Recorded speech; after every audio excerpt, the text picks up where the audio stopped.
Okay, so you asked what economies of scale mean. That's a good question. Economies of scale is a very important concept to understand. And what it means is that if you do something on a really large scale, if you do a lot of it, then you can do it more efficiently. There's some cost savings or economies that emerge as you produce something on a really large scale. I put together a couple of slides here that kind of might help illustrate that. So, so first of all, production gets more efficient at a larger scale.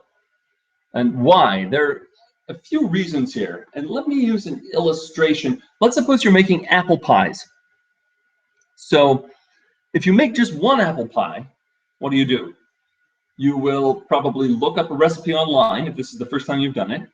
You'll read through the ingredient list, and then you'll take a trip to the store, you'll buy the ingredients you need, and then you'll come home and you'll carefully follow the directions, and you'll probably make some mistakes since you're new at it. And then you'll heat up your big oven just for one pie, and hopefully it turns out all right. But you'll probably take a while to do it since you're new at it. It probably won't turn out great, and you're not doing it very efficiently. So if you're doing two, there's a certain amount of savings that come in. You don't have to look up the recipe twice. You don't have to look through your kitchen to see what ingredients you have twice. You don't have to take 2 trips to the store.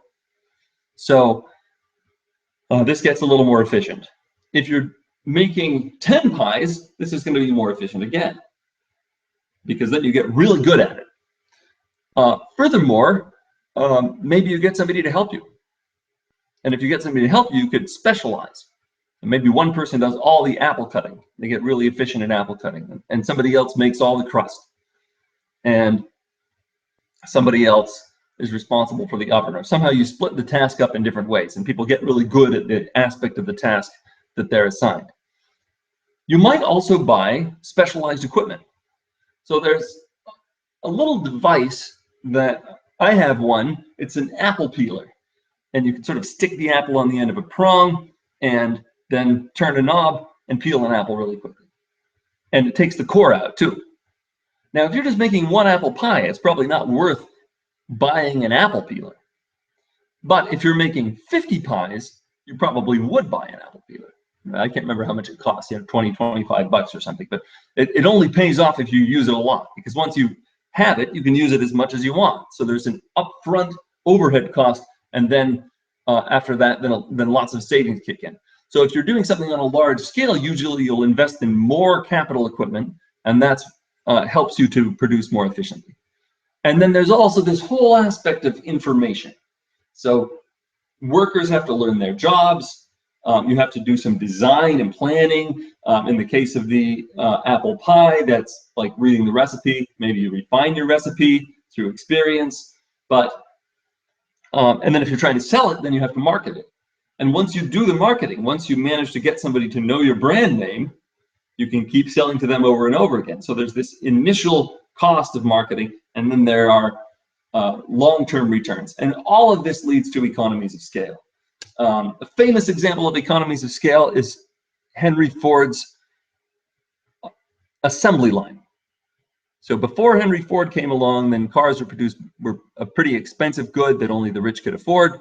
Henry Ford came along, and he created an assembly line where the parts move along conveyor belts. Each worker does one really narrow, simple task over and over again. So cars can be made by unskilled workers now, which wasn't true in the past. But look at all the capital that he's invested in. He's got all these conveyor belts. He's got these machines overhead that are moving parts from one place to another. He's got this big factory with high ceilings. If you look at a little workshop, there wouldn't be all this investment. And if he was producing this on a small scale, it wouldn't be efficient to produce cars this way. It's only because he has really large production runs that he can do it that way.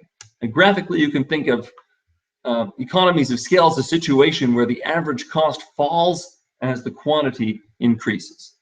So, so that's the notion of economies of scale, and it's a very important concept.